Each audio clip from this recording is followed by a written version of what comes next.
Ladies and gentlemen, welcome to our panel discussion entitled PKK's Dangerous Foothold in Europe. We will briefly cover the terrorist organization PKK's latest protest in major European cities and how the supporters of the terrorist group perpetrated acts of violence. Moreover, the PKK sympathizers have vandalized mosques and shops crowded by the Turkish community in Germany, Belgium, and Switzerland. The EU law enforcement agency, Europol, even reports that the terror group was also involved in serious organized criminal activities. Also, the PKK continues to use Europe for fundraising by legal and illegal means. Furthermore, Europol classifies the PKK as an ethno-nationalist and separatist terrorist organization. As you know, the PKK is listed as a terrorist organization by Turkey, the EU, and the US, and is responsible for the deaths of 40,000 people, including women, children, and infants.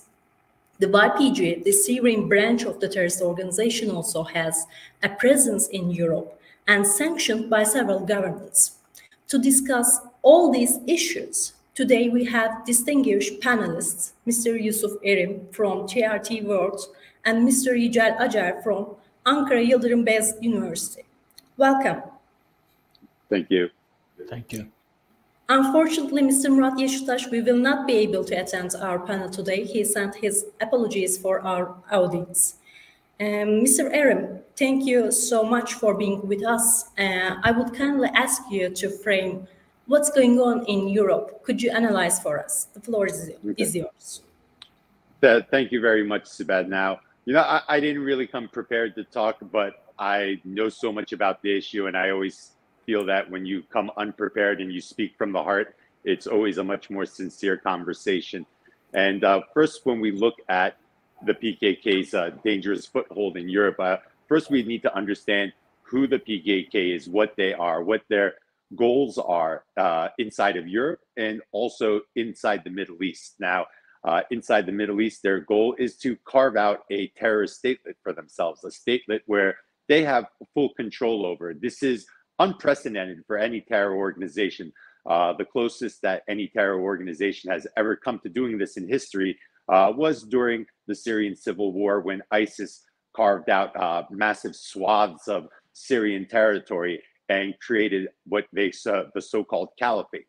Now, the PKK, one of the interesting ways that it's allowed to infiltrate Europe and without much reaction from Europeans is because it's mostly a separatist, ethno-national terrorist group, not an ideological terrorist group in the sense of religion. Why is ISIS not easily able to infiltrate Europe, or Al-Qaeda easily able to infiltrate Europe? Of course, their ideologies are based on an extremist and very radical view of Islam. So amongst the general Christian population inside Europe, this is rejected very quickly. But when we look at the Marxist ideologies of the PKK, since the PKK is not specifically targeting a European Union or member state or the European continent in its ambitions to create a terrorist statelet, generally the PKK is given a pass. They're viewed as more benign, and the Europeans are like, oh, they're not really our problem. They're someone else's problem. They're not really inflicting any type of damage on Europe or European people. So generally, over the years, the PKK has been able to fly underneath the radar in Europe. And by flying underneath the radar for many, many years, it has been able to proliferate inside of Europe. It has been able to slowly spread into many arteries, creating financing for itself, creating propaganda instruments for itself, creating relationships with officials from different sides of the political spectrum, mostly the left wing in many different member states, and trying to find allies that will be able to give it political cover. Now, when we look at it from a security perspective, Interpol and European security services have PKK on their radar very, very quickly. They don't look at the PKK mainly as a terror organization. They look at the PKK as a criminal organization. When they see the PKK, they say, this is a drug cartel. This is a human trafficking cartel. This is a cartel that takes part in extortion. And this is what they do to be able to generate funds, to be able to finance their many activities on European soil, but also in countries like Iraq, Syria, Turkey, and Iran. And when we see these Interpol reports, we see billions and billions of dollars that the PKK has been able to generate from smuggling drugs into from the Middle East, from Afghanistan, from Southeast Asia, via areas that they have influence in the Middle East, and using the connection into Europe and being able to proliferate it through their network. Now, we're talking about billions of dollars. The PKK is most likely the most prolific narco-terror group that operates on European soil. This is very, very similar to the Colombian and Mexican cartels their network has.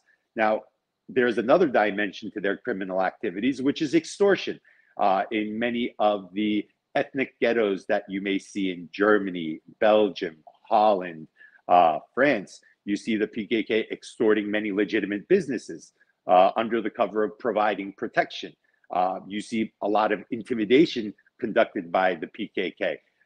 And this is something that generally hurts small and medium businesses that are trying to run a legitimate business, but you see the PKK trying to take a piece of that pie by scaring them. And unfortunately, many of the times, European security services are either very slow to act or do not protect these immigrant workers, these immigrant-owned businesses, because they view it as, that's not really our problem. That's not really hurting white Europe. That's not really hurting Christian Europe.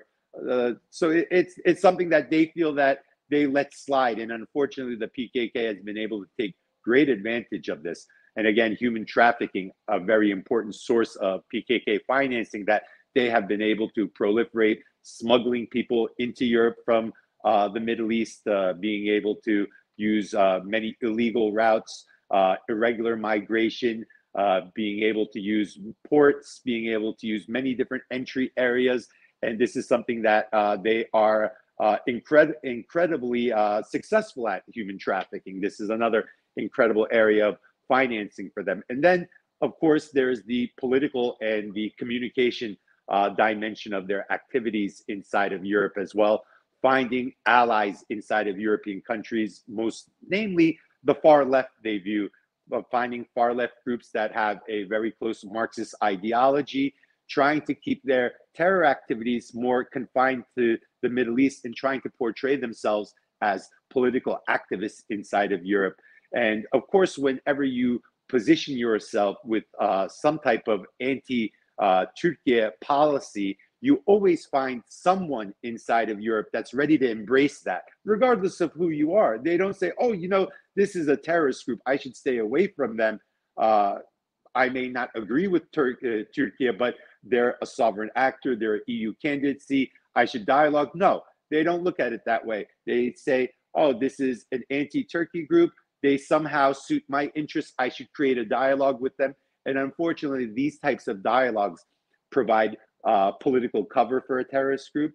And unfortunately, these type of dialogues and these types of relationships, the PKK tries to abuse and utilize them to legitimize themselves as if they're some type of political actor. They are no political actor. They represent a very small group of the Kurds, the true Kurds, everyday Kurds who go to work, Kurds who follow the law, Kurds who are productive members of society in the countries that they live in. They do not represent these people. They never have. Their ideology is very, very different. And these political alliances inside of Europe, and not only inside of Europe, the PKK is a very international terror organization. When we look at the United States, their ability to be able to form alliances with groups like Antifa, their ability to form alliances in other countries with other left-wing militant groups, with other far-left groups, radical groups, extremist groups, and their ability to bring members from these groups to areas like Syria and Iraq, give them military training. This poses a very clear and present danger to the host countries. I don't think any European countries want to see members of left-wing groups that have been militarized by the PKK in Syria and Iraq. These groups are being militarized in very, very polarizing situations, receiving guerrilla warfare training, receiving terrorist warfare training. We saw a small glimpse inside of France just a month ago of what happens when national interests collide with the interests of the PKK. We saw France on fire. We saw Paris on fire. And this was just a very small glimpse. Now, the French security services, Paris security services, they're well trained to handle criminals.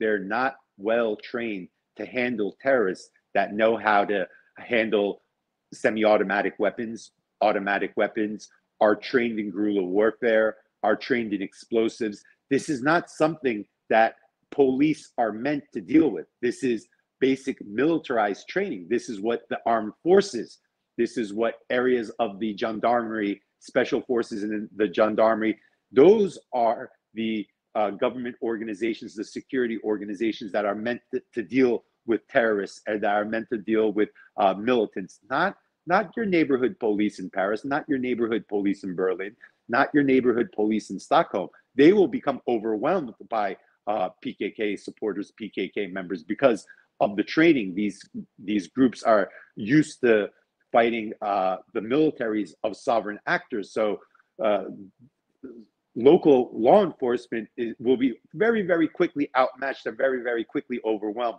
Thank God we have not seen a serious scenario where PKK members have really faced off with local law enforcement inside Europe. That doesn't mean this can't happen. And this proliferation of the PKK inside of Europe is a recipe for disaster. I also want to talk a little about Sweden before handing it off to Mr. Yücel, who will probably get into the legalities as he's more of an expert on that situation. The situation inside Sweden right now. I think, first of all, I think it's very sad.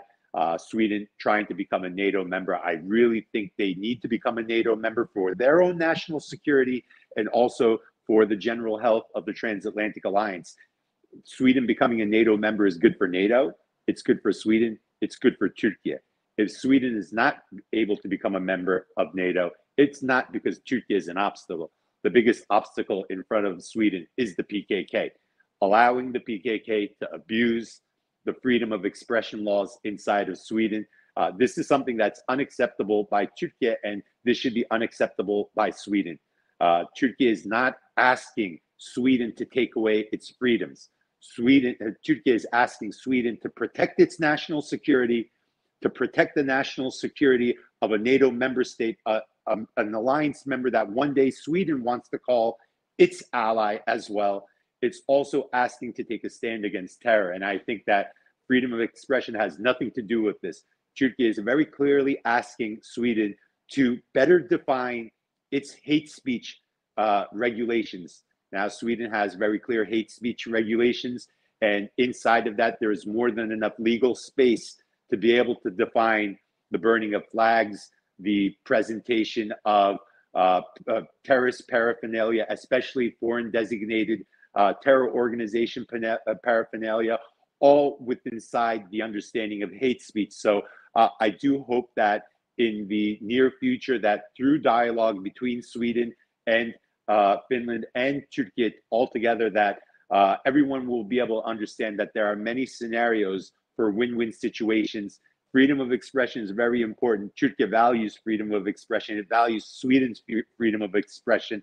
It does not want Sweden to take away its freedoms. It wants Sweden to better define its laws on hate speech. It wants Sweden to protect its own national security, because when the outside world looks at what is going on right now inside of Sweden, seeing a foreign designated terror group being able to very freely partake in propaganda, which this propaganda one day may lead to recruitment, one day may lead to more proliferation.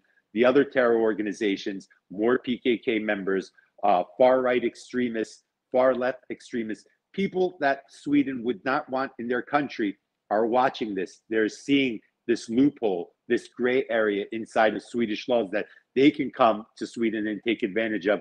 I think that this is a very dangerous situation that over the next decade or two will be exploited more. And I do believe that freedom-loving Swedes one day will see that their country is not the country that they grew up in. And I think that that's a danger for Sweden. I think that's a danger for Europe. At the end of the day, Turkey is being very sincere in its position in explaining why the PKK is a danger to Europe and why it should not have a foothold in any European country. Thank you, Mr. Erim. And thank you for drawing attention to the latest developments in Europe. Mr. Erim is stated that the PKK widely accepted as a separatist terrorist organization by Europe, not an ideological or religious terrorist organization like Al-Qaeda. So it's able to infiltrate to Europe. And they don't look the PKK as a terrorist organization, but a criminal organization. He also stressed that anti-Turkey stance of European countries constitutes a dramatic development and gaining a serious ground in Europe. So his last point is, according to Mr. Erim, it's not Turkey, but the PKK is the biggest obstacle for Sweden's application for NATO membership. Thank you, Mr. Erim. I turn to my latest panelist, Mr. Acer. Thank you for being with us today. Mr. Erim raised very important points. Could you specify on the legal aspect of the situation in Europe? The floor is yours. Thank you, Sibel.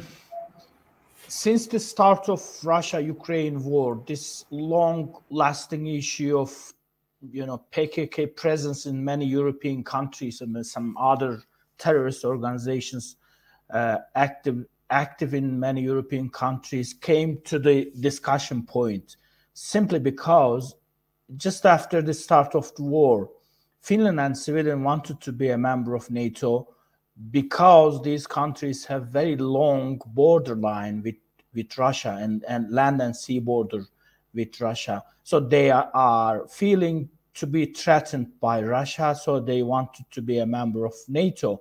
This simple, development creates another aspect in the security issues in Europe, which closely relates to Turkey, especially in terms of terrorist organizations.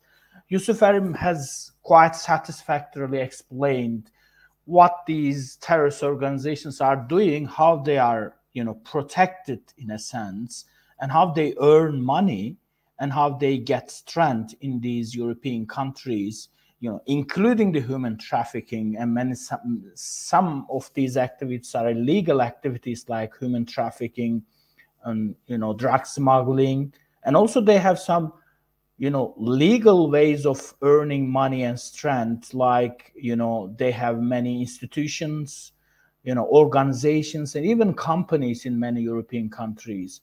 So whenever they are questioned by some countries, especially by Turkey, about these terrorist activities in European countries, they simply put forward two simple reasons which seem to be quite legal. The first one is that they simply say that whenever a terrorist member or suspected or convicted member of terrorist organization is requested by Turkey or to be extradited, then they simply say that these kind of offenses are political offenses. So they are not going to hand over these kind of terrorist members to Turkey simply because the offenses are political offenses. That's the first reason. This reason has been used by some European countries for many years. I remember Belgium is using this reason not to give back to some members of DHKPC, which is a rightist terrorist organization harbored in Belgium. And recently, we have been witnessing some demonstrations conducted by terrorist sympathizers or members of terrorist organizations, especially PKK. And these countries are using another reason, which is freedom of expression.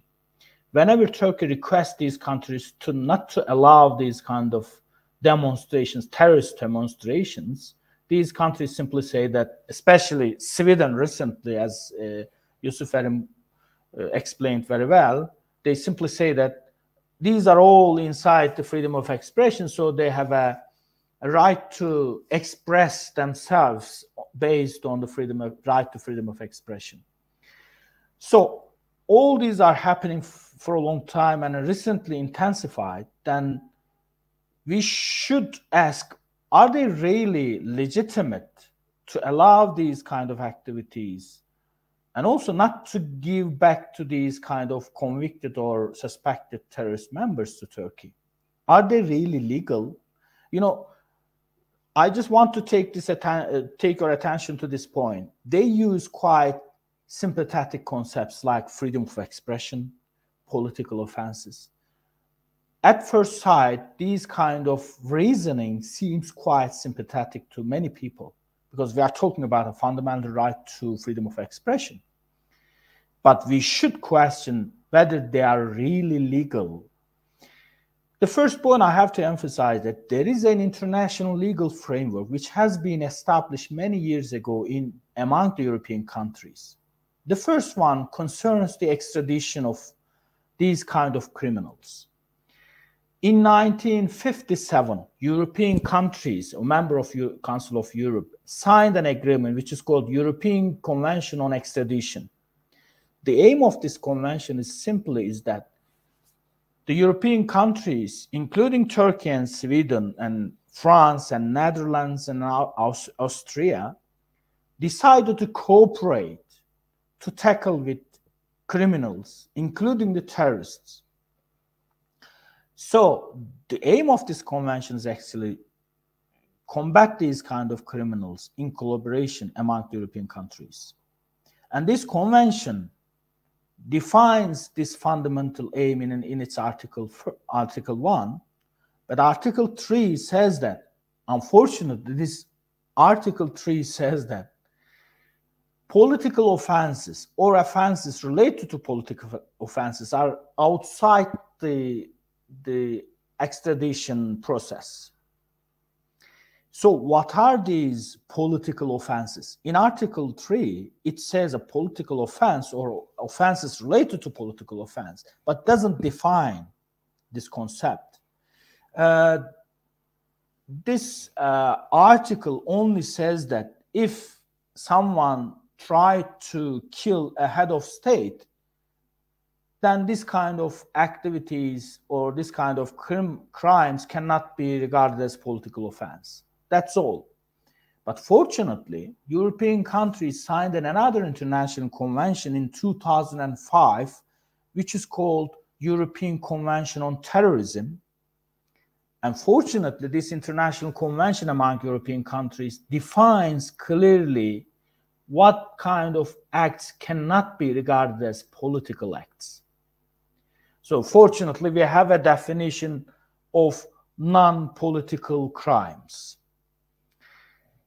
These crimes are defined between Article 5 and 7. If we look at these definitions which are not to be regarded as political offenses, the first one we see is that in Article 5, public provocation to commit a terrorist offense.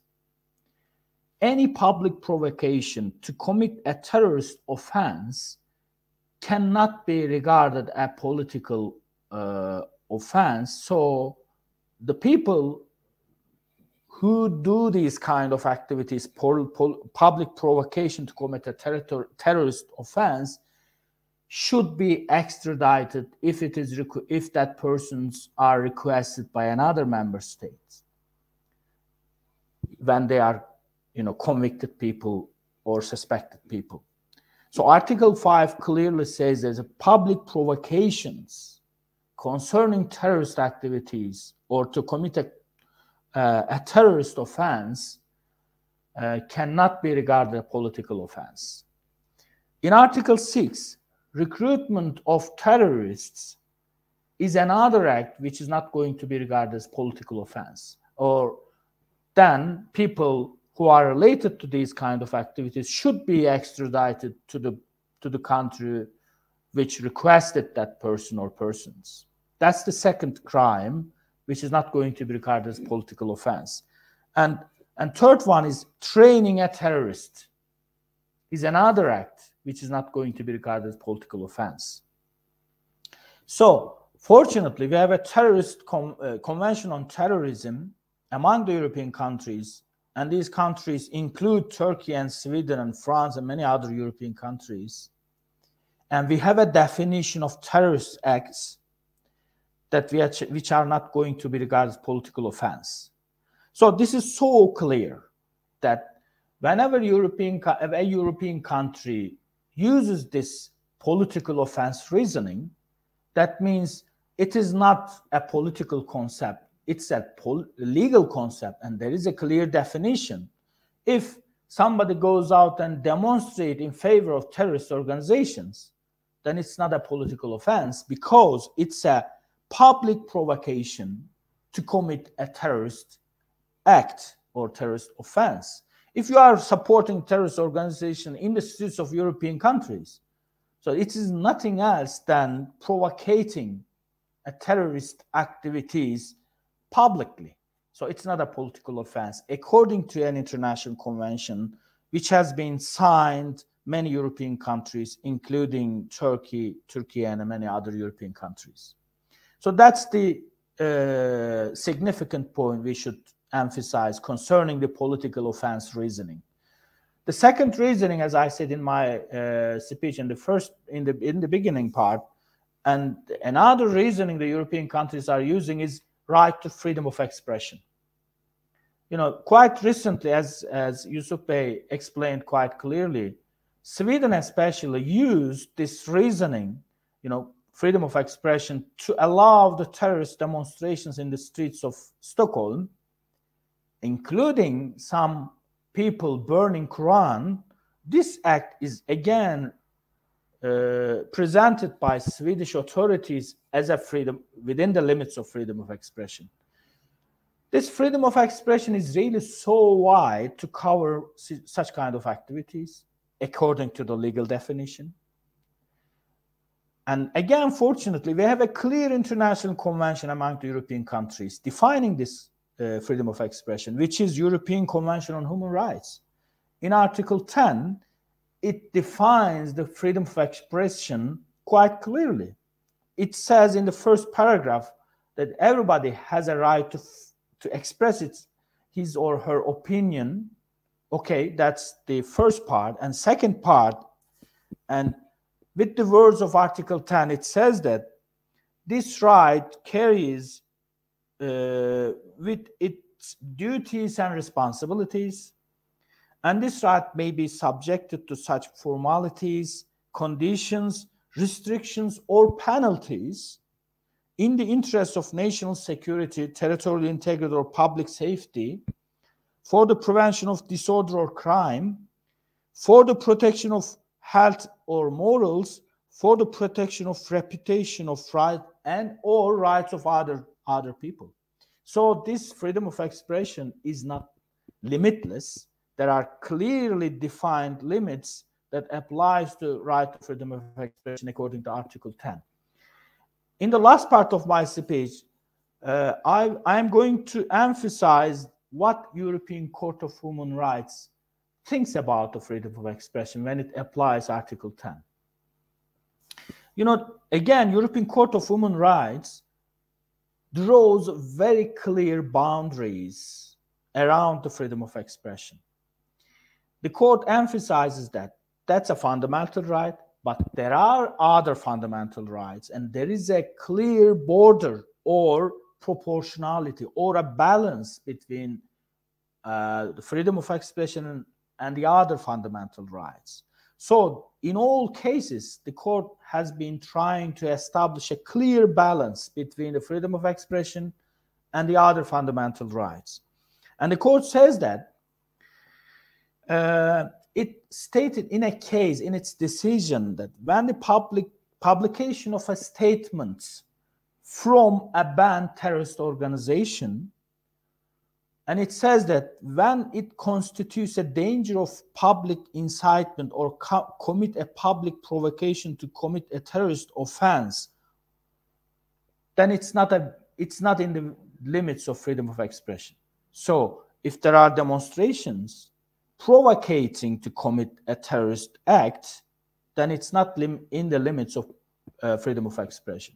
This is the first point that the court emphasized. The second point, that if such kind of activities are in the sense of vindication of terrorism, so that means laundering of terrorism. So if the demonstrations are, presenting the terrorist organization as a quite normal and quite acceptable organization, then it's not again within the limits of freedom of expression.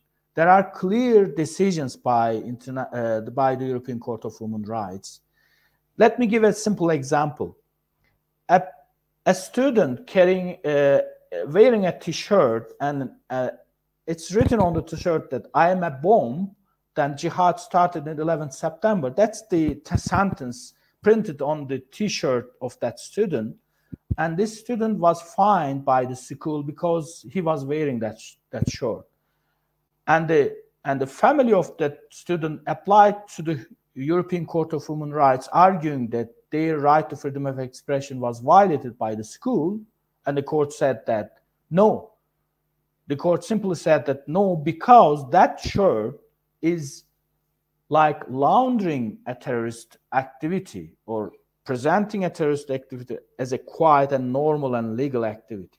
So that's why school had a right to punish that person, that student. So it's quite clear from the legal perspective that, allowing terrorist demonstrations or, not extraditing them to the requested country is all outside the legal sphere. It's all illegal. So when Sweden allows the terrorist demonstrations, actually Sweden is violating other fundamental rights of other people, like not to be killed, not to be, endangered, these kind of rights, again, fundamental rights, just like freedom of expression. As a conclusion, unlike arguments by some European countries, including Sweden, not extraditing these people or allowing terrorist demonstrations in the streets are all against the law, which has been established among the European countries quite firmly. So sympathetic statements are just sympathetic statements. They are not legal, they are completely illegal. Thank you very much.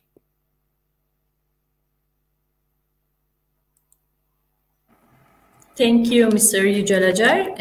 Mr. Acer stressed that the European countries are seeing the acts of the PKK and the allied groups as political offenses.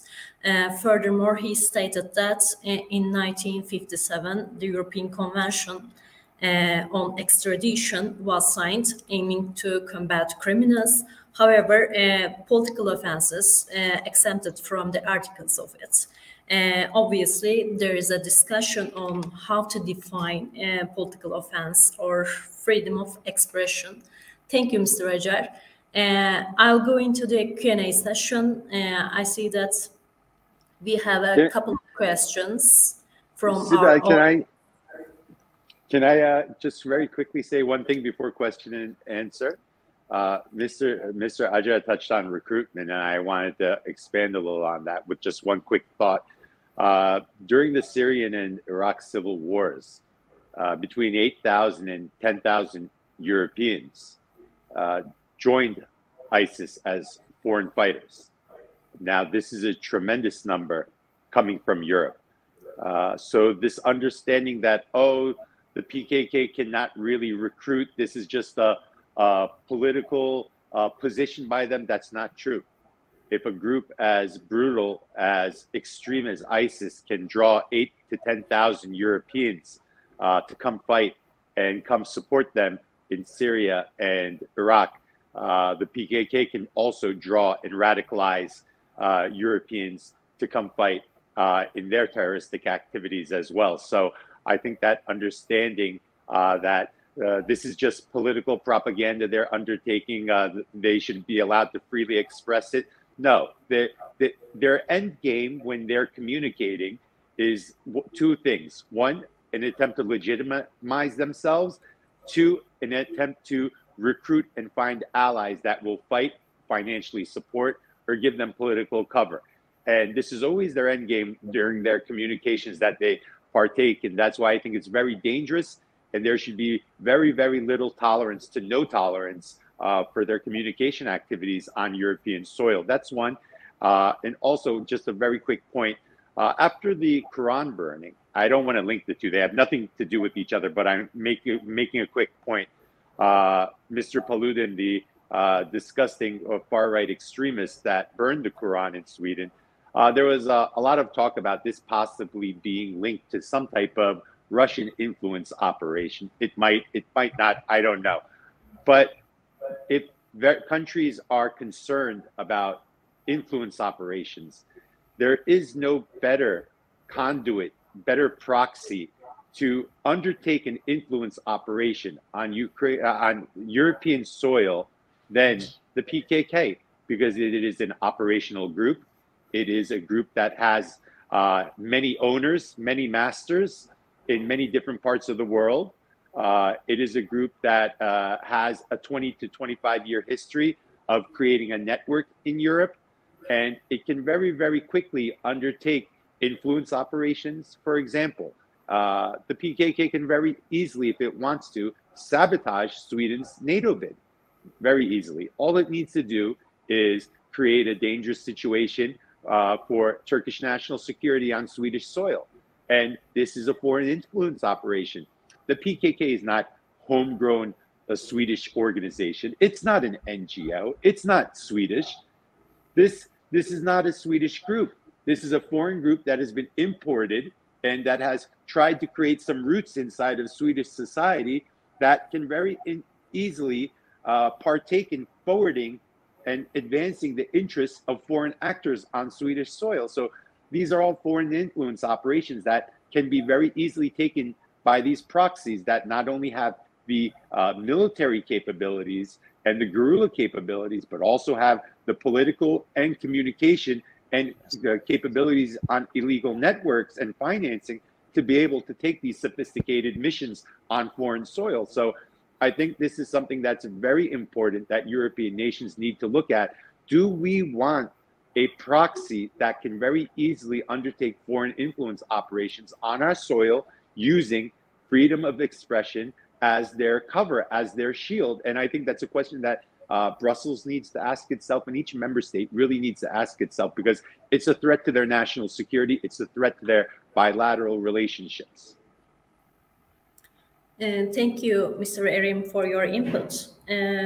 I see a couple of questions from our audience. Let's skip on them. And the first question is about Turkish diaspora abroad.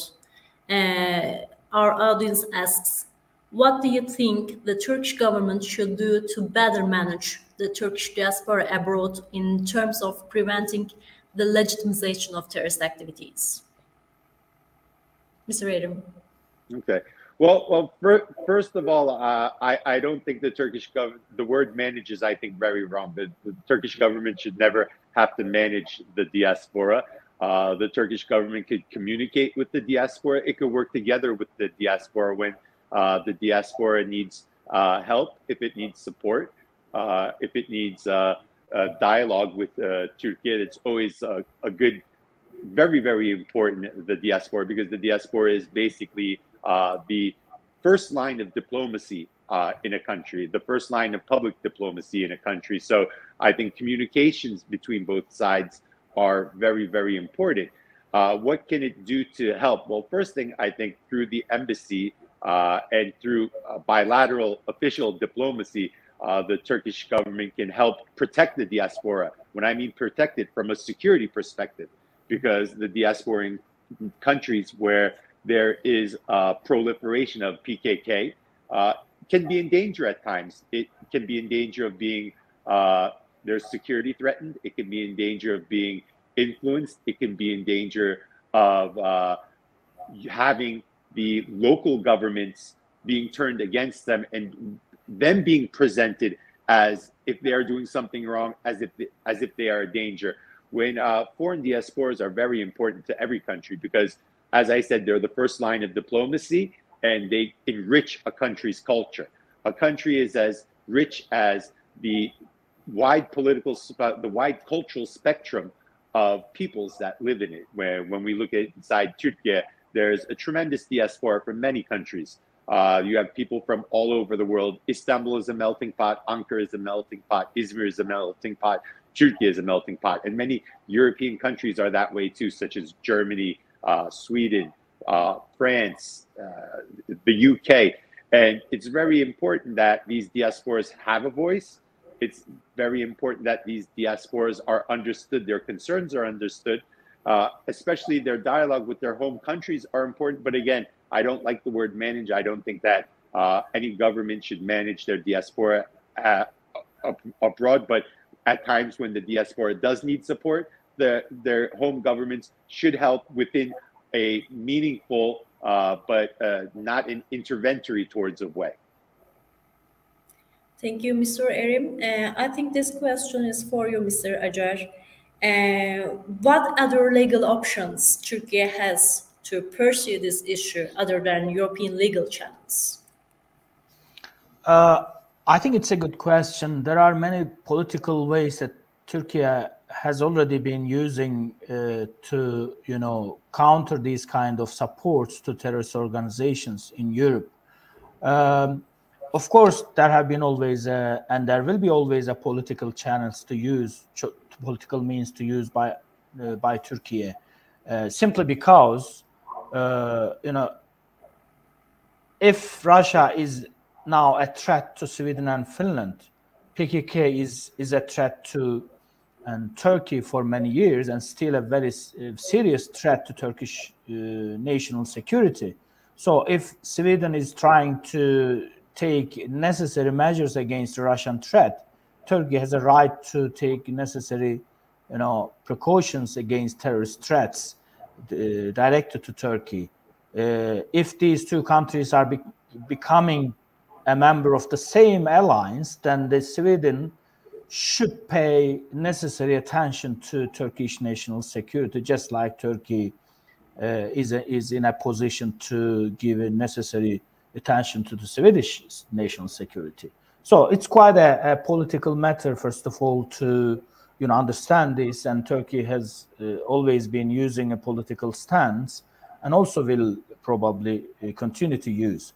As far as the legal means are concerned, there are national legal means that could be used against these kind of countries, like opening a case inside these countries' legal system against such kind of support to terrorist organizations, by Turkish government or by people who were damaged by terrorist activities inside these countries. That's always open, channel, a legal channel for both Turkish government and for the people who were, suffered from these kind of activities. Another channel is an international channel, especially, European Human Rights Convention established this channel. And it's open to member countries, including Turkey, to open a case against these kind of countries if such, support is violating fundamental rights protected by European Convention on Human Rights. Simply, this is a simple example. Sweden is allowing these kind of activities in violation of some other fundamental rights. Terrorist organizations are threatening the lives of people, even, committed many murders and many attacks, killing many innocent people by violating right to life, which is protected as the most fundamental right in the European Convention on Human Rights. So the suffered people or a Turkish government or any other European country which is a party to the European Convention on Human Rights has a right to open a case against Sweden in the European Court of Human Rights. So the individuals should, first of all, go to the legal system of these countries. Then, after taking a final decision, they have a right to go to the European Court of Human Rights. This is also true for the member countries, including Turkey, to open a case. So that's why I suggest that if these kind of activities continue, then Turkey has a right to, sue Swedish government in front of European Court of Human Rights. Maybe in the future, if the things go in this way, then we will see this kind of developments in front of the European Court of Human Rights. Thank you, Mr. Acer. I think one more question. There's a room for one more question, and we can merge these two questions about the PKK. What impact will PKK demonstrations in Paris have on European security architecture? And are there any serious steps by European countries to counter PKK activities? Mr. Erim.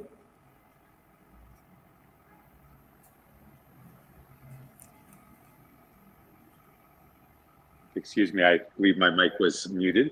The first part of the question, I think that I think what happened in Paris was a very small glimpse of what can happen in the coming next 5, 10, 15 years. And I think it did set off some alarms in some security circles inside of Europe, where some people are beginning to question, hold on, who really are these people?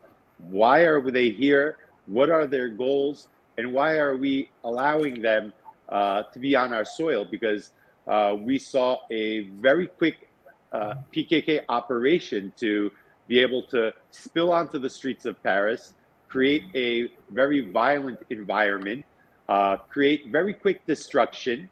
And this was just a small glimpse. I think this was a very big warning sign, and that I hope that many European Union member states saw what happened. I wish it was more inside the media, in the domestic media inside of the European Union, and this was more talked about, because I think this is creating a very dangerous future for many European Union member states that have a significant PKK presence inside and a significant presence of PKK affiliate supporters inside, that they can very quickly mobilize inside their countries. And when they mobilize, they're a very hard group to put down. They're a very hard group to be able to create a secure situation once they go out into the streets. Because as I said before, this isn't your ordinary criminal on the street. This isn't your ordinary person who's unhappy and protesting with a stick in his hand. These people are members of a group who are militarized in Syria.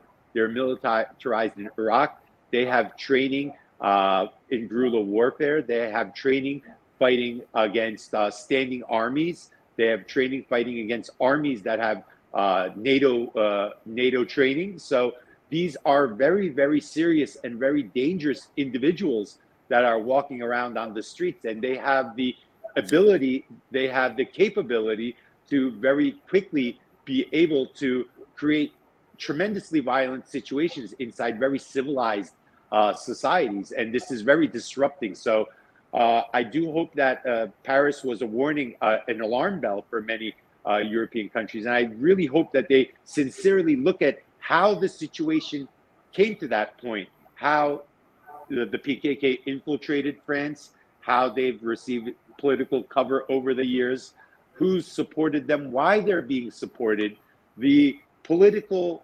pros and the political cons of supporting the PKK. Now, I understand geopolitically at times France may be unhappy with Turkey. At times France may compete with Turkey. That's a geopolitical perspective. But using the PKK as an instrument to further France's geopolitical views against Turkey in a situation where the PKK is used as an instrument against Turkey, this will never, ever create a positive outcome, not for France, not for Turkey. The only one that wins when you legitimize terror organizations is the terror organization itself. There's always space for diplomacy. There's always space where diplomats can sit down and talk with each other. France and Turkey have a millennium of history of diplomacy between each other. There's been times where their relationship has been very good. There's been times when the relationship has been very bad. But the relationship has always advanced with diplomacy. And the groups, third parties, non-state actors like the PKK have no space inside of the bilateral relationship between two sovereign actors, between two democratically elected governments. Thank you, Mr. Erim. Can I just add a couple of sentences to this significant question? As Yusuf really explained quite clearly, European security architecture is in danger, in my perception, if these kind of activities continue. The PKK issue is so significant for Turkey that if we think that Turkey is not loyal enough to NATO, this is simply because of PKK. Because Turkey has not get enough support from the NATO members so far in its fight against PKK for many years. So that's why, you know, in our time, we just sometimes think about whether Turkey is really accurately inside NATO, you know, as a member state, but it doesn't, you know, Turkey doesn't able to get enough support from European countries or NATO member countries. So if it continues in this way, at some point, Turkey would feel that, is it really worth to be a member country in NATO, or other countries maybe should think that, what kind of security architecture is that? You know, one member is fighting against a terrorist organization, but others are supporting it.